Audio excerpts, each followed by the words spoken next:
Fire Call, the fire safety show with Division Chief Jim Sedaris. Hi, my name is Division Chief Jim Sedaris, and you're watching Fire Call. And this is time you can spend with the brave men and women of Sioux Falls Fire Rescue as we talk about our department and answer some of your email questions and kind of give you a behind-the-scenes tour of what goes on behind a large fire department, behind America's fire department. This month, we're going to actually be taking a worldwide extravaganza tour of email questions. We've gotten email questions from around the world. And this first one comes from Mauricio in Santiago, Chile. And Mauricio writes, ¿Hasta qué edad un puede ser bombarderos? How old do you have to be a firefighter? And the answer is, for Sioux Falls Fire Rescue, the answer is going to be 21, 21 to be a firefighter. So spend the rest of the time with us and take a step into the world of Sioux Falls Fire Rescue. Our next question comes from James in Austin, Texas, and he wants to know, what kind of schedule do firefighters work? I have Captain Jeff Winters with me, and he has the perfect answer for this question. I'm going to have to break this down for you a little bit because it's kind of confusing to the public. What we do is we're on a 204-hour, 27-day cycle, or 53 hours a week. An example would be this week. My shift is scheduled to work Monday, Wednesday, Friday. We work 16 hours on Monday, 8 on Tuesday, midnight to 8 o'clock in the morning. Wednesday is 16 hours, Thursday is 8 hours, Friday is 16 hours, and Saturday is 8 hours. We're available for calls that entire 24 hours. At any time the alarm can go off and we will respond to an emergency. Good enough for you? I think hopefully James can figure that one out. All right. Thanks, Jeff. You bet. Next. Our next question for Don Hilsenroth. You ready, Don? Yes, sir. Okay, this one comes from Heather in Mentor, Ohio. Hey. All right, that's only a little bit away from my house. Well, that's good. Maybe we'll send you back, buddy. What does SCBA stand for? SCBA stands for Self-Contained Breathing Apparatus. And what is it, Don? You want to have this on when you go into a burning building. This is your fresh air. If you do not have this on, you can't fight fires. Okay, ready to throw it on? Sure. Wait, let me time you. Ready, set, go.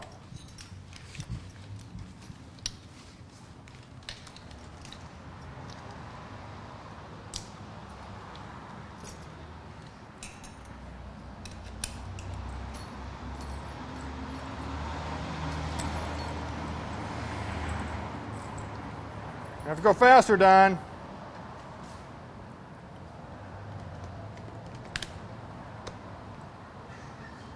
And then you can just talk like this. We have so we can hear our amplified voice. Now, when you're breathing in that, is the air hot or cold? People are going to want to know. It's nice. It's nice air. It's not hot or cold. And now this thing that you're talking through is a microphone. Yep. So you use that and hold it up to your radio and talk? Yes, you can. That's how it's easy to communicate when you're in the fire. You're the man, Don. Thank you. Okay, you want to say next? Next. Oh.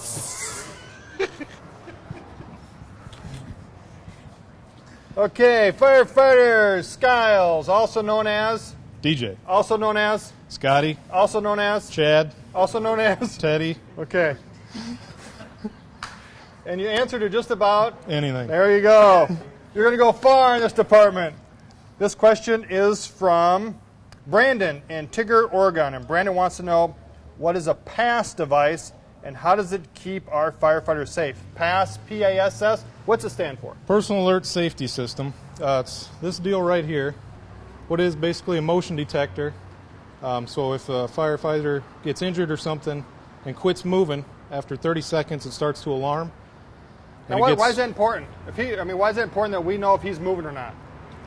He could be trapped under something. He could be unconscious. Anything. And that way we know there's somebody in there not moving. Okay. We can go in and get him. And we basically work by the sound to get to him. Exactly. Now, how much time we got till this thing fires off, Donnie? You should be used to not moving for about 30 seconds. We've seen you in action. We'll make it go off right now. Okay, that's the warning and that's going to go off. Yep, and it will get progressively louder.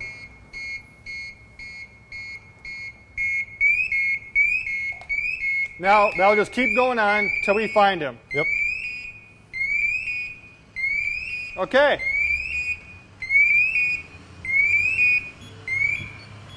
There you go. Well, thanks, DJ. Yep. This next question comes from Rachel in Sioux Falls, and Rachel wants to know, what do firefighters do when they're not on an emergency call? And to answer this, we have one of our senior captains, Arlie Groen.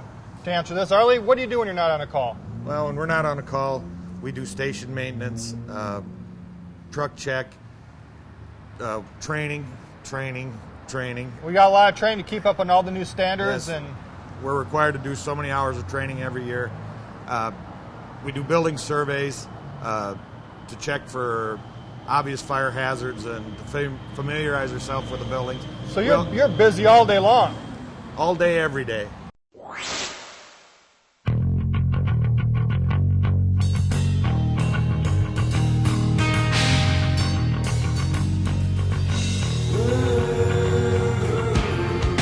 This is one of our worldwide questions that we're going to bring up, and this one comes from Andrew, and Andrew lives in Sydney, Australia. And he wants to know, he says, good day from down under. Do you deal with brush, wildland fires, as well as urban calls? Cheers, Andrew. And also, the same question comes from Aaron in Sioux Falls, who wants to know, do we have any grass rigs? Well, Aaron and Andrew, this is it. This is our grass rig, we call it wildland firefighting in the United States. We don't call it brush fighting. And this truck goes pretty much in anywhere. And this is one of our new drivers. His name is Mark Bukovic. And Mark, you're going to kind of show us around this truck a little bit. Tell us about what's the difference between a truck like this and a regular four-wheel drive pickup? Well, basically, this is basically a standard four-wheel drive pickup chassis that's beefed up a little bit. And the other thing that we have done, we've additionally put a flatbed unit on the back that carries a pump and a tank.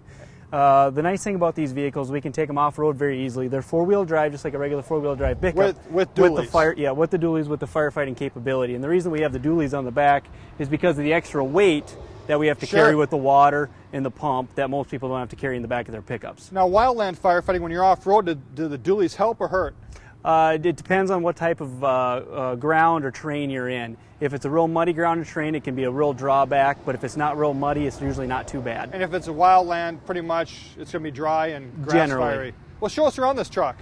Basically, we have 4 doors on this truck so that we can carry 4 personnel on this truck. Most of our apparatus throughout the city are always maintained with 4 people. That way, the entire crew can go on just this truck alone and they can leave other apparatus back. Sure. Basically, we start off with coming back here. The flatbed is equipped with the pump and the tank, as we talked about a little bit, as well as compartments for additional equipment. All made out of aluminum for lightweight? Correct. All made out of aluminum for lightweight, as well as watertight, so that we don't have to worry about rain and stuff getting inside of these and ruining the equipment inside.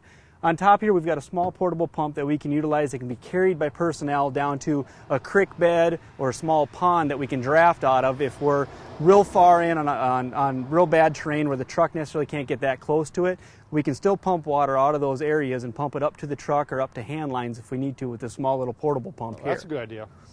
In this first compartment here, we've got obviously a fire extinguisher like we carry on all of our trucks.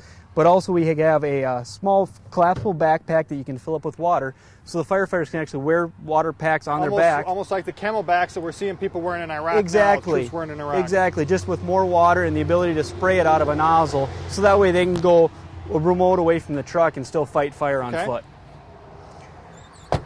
In this compartment up here, basically we have additional rolls of wildland specific hose. And this allows us to do really long hose lays because when we go wildland, a lot of times we have to park the truck further away from where the fire is at, so we have to do long hose stretches to get to where the fire is. We do carry a hose reel, which makes it real quick and easy. If we can get the truck fairly close to where the fire is, we'll just utilize this reel with the hose on it, pull it off, charge the line, and start attacking the fire right away. And that's generally how we utilize this truck in the Sioux Falls area mostly.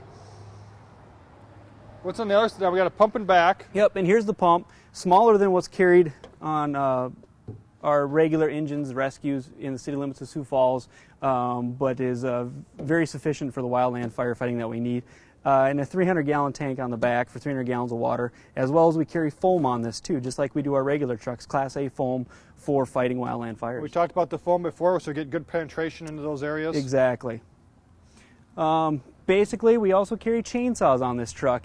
General chainsaws that you'd see people cutting trees down around the city of Sioux Falls, we carry on this for the same exact reason. Sometimes we have trees involved in the wildland fire. We need to chop them down in order to get the fire spread stopped, as well as when trees have burned, a lot of times they become very dangerous and collapse. In fact, a lot of wildland firefighters are killed every year by falling trees. So we want to get those, exactly, widowmakers. We want to get those taken down as fast as we can so there's less danger to our personnel. So we carry chainsaws on these type of trucks also to do that.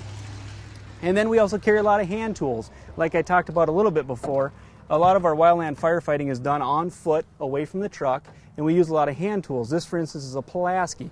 It's kind of like an axe like we carry on the regular fire engines, except for this back part right here, which you can kind of see. And that's we utilize that to help drag a fire line or dig it up to the dirt to get rid of the brush. Dig in, and it's just a nice little hand tool that does a little bit of everything. Exactly, yep. You can dig a hand line with it, and you can chop through brush with it also. And then we carry a different assortment of hose connectors, splitters, Ys, different nozzles in case we do extra hose lays, different styles of nozzles, whether we need a fog pattern or straight, different wildland nozzles. Because you're pretty much self-sufficient. When you go out, when you get off-road with this, it's pretty much, you better carry it with you or you're not going to have it. Yep, and when we go off-road with this with our 4-person crew, you have your 4-person and everything on this truck, and you're going to have to operate for a while. Throw some meals in the back and you're good to go. Yep, some MREs usually last us quite a while. Now this truck does a lot of wildland firefighting, and the one thing we can do is we can also deploy it out to regional areas. Like we've been out to Black Hills in South Dakota. We've also deployed people out to Colorado and Nebraska. Now, how many fires can we use this in the city? Is it pretty practical for that urban interface where we have like all this construction and wildland out here? It's very practical. We have area that we cover that is rural that we can utilize on, as well as some of the urban areas of the city does have an urban interface, we call it, where there is some brush and some woods that we get fires in along I-229 and areas like that. Railroad tracks. Very well utilized. The other practicality for this is in the wintertime. If we have a blizzard hit, some of our larger trucks don't get through heavy snow very well, and this is very maneuverable in the wintertime too, and we can utilize this to attack a fire if we need to, if the larger trucks are not able to get through. Great point. Well, thanks a lot for your time, Mark. Mm-hmm. You bet. This next question is from George, and George lives in Levittown, New York, and he wants to know what kind of equipment we have for hazmat situations. Well, George, this is the inside of one of 3 hazmat trailers. We carry all kinds of equipment in these hazmat trailers to handle just about any type of incident. And this is just kind of one thing I thought about, is if we have a 55-gallon drum that's damaged, we can take that drum, put it in this overpack. Now what an overpack is, it's just a huge drum that we put the damaged one in. Drop it inside of this, seal it back up, and then we can safely dispose of that. So it's just one of the key pieces of equipment that we have in this truck. Now, this leads us into a fire we had. We had a pretty good fire recently. It was over 8,000 gallons of fuel, gasoline. It was a tanker detached from the truck, tipped over, dumping all this gasoline all over. We had flames. It was at night. We had flames that reached, they're estimating, over 200 feet in the air. Well, some of the things we had to worry about this is our firefighters showed up to this as, boy, this is a real safety deal. We really have to worry about safety on all these issues. And part of that is going to be, where is this gasoline going? Some of the gasoline was actually flowing into the storm system. You know, the little inlets you have in the street, flowing through that. And at one point, that exploded. So we had gasoline underground exploding for several blocks. And as it was exploding, it was blowing the manhole covers off, which was got a lot of people's attention really quick. But we had to worry now at night about having open holes in the sidewalks that firefighters could fall into. We had to worry about this gasoline flowing into the river. And if you would watch, and you can go back and watch previous episodes, you saw how we shot booms across the river to pick up petroleum. We did the exact same thing because we had so much gasoline flowing. Key thing we did for this fire is we couldn't put it out because it's burning more than we could handle, but we protected the exposures, let it burn, and made sure that this wasn't going to spread anywhere. And it really was a significant fire for us. Now, we also had to bring in crews, so the brave men and women of Sioux Falls Fire Rescue really took quite a while to bring this whole situation under control, and they were there for quite a long time. So those are the kind of things, George, that we have to worry about when we're talking about hazardous materials incidents. Our next question comes from Zachary, and Zachary lives in Sioux Falls, South Dakota. Zachary wants to know, what's that red thing on top of the fire hydrants? Well, Zachary, this red thing's a marker, and this marker allows us to find the fire hydrants both when we're driving down the street. You can see them quite a ways away, but as we start to think about winter here, we might get snowdrifts all the way up to cover up the fire hydrant completely. This allows us to locate that fire hydrant when these either get drifted over or the plows come over and plow these fire hydrants over. It's a great time to start thinking about, if you have a fire hydrant in your yard and it starts to snow, is to shovel out about 3 feet around that fire hydrant, because then we can wrap the hose around, pull off to the fire, and we can also loosen up these caps real easy. It's tough to do when we have to dig out a fire hydrant that's buried this high in snow. So Zachary, I hope that answers your question, and thanks for watching. Pop quiz. It's your time to either be a hero or a zero. Here's a question. House fires. What kills most people in a house fire? Your choices are A, fire, B, smoke, C, building collapse, D, explosion. The answer is B, smoke. A lot of times you're in bed sleeping. You don't know that smoke is out there. You might not see the fire. It's going to kill you. How can you prevent that? Leads us into our next section.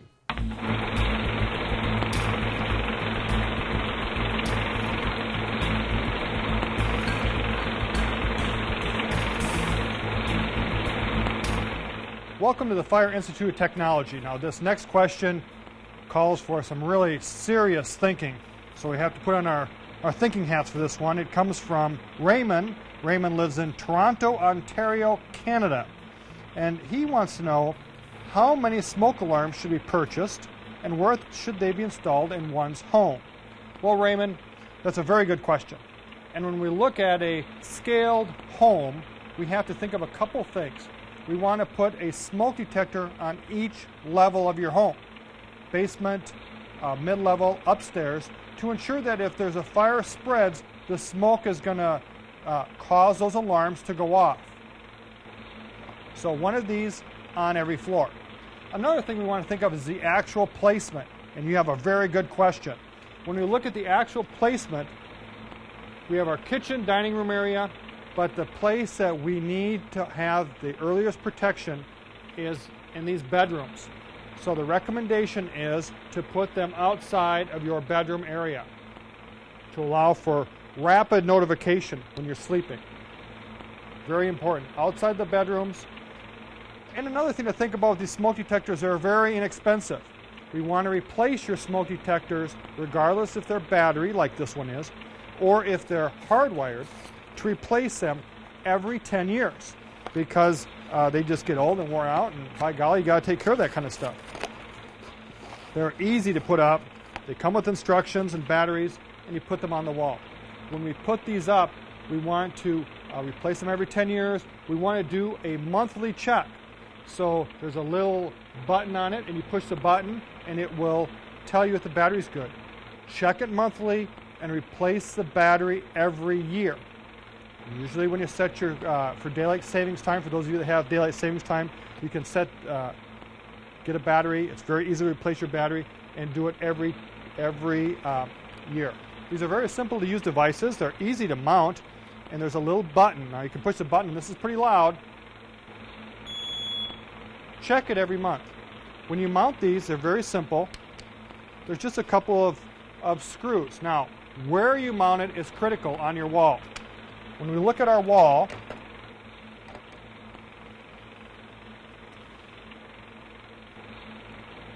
here's our wall. If an area we want to avoid is this area, so we want to go down 4 inches to 12 inches from here. That's 4 inches down. Now the reason is this 4-inch mark right here is called dead air. We don't have the smoke rising up into these corners. So 4 inches to 12 inches is the optimum location for those smoke detectors. The same thing when you're putting them flush up on your ceiling is you want to stay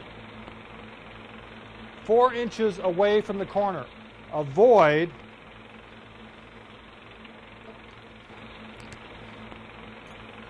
avoid that area right there, because you're not getting any smoke there. These things aren't going to work very well. When you hear that alarm go off constantly, you need to get out of the house. Feel your door, plan ahead. Everyone should know, where do we need to meet? So we want you to practice those emergency drills in the home.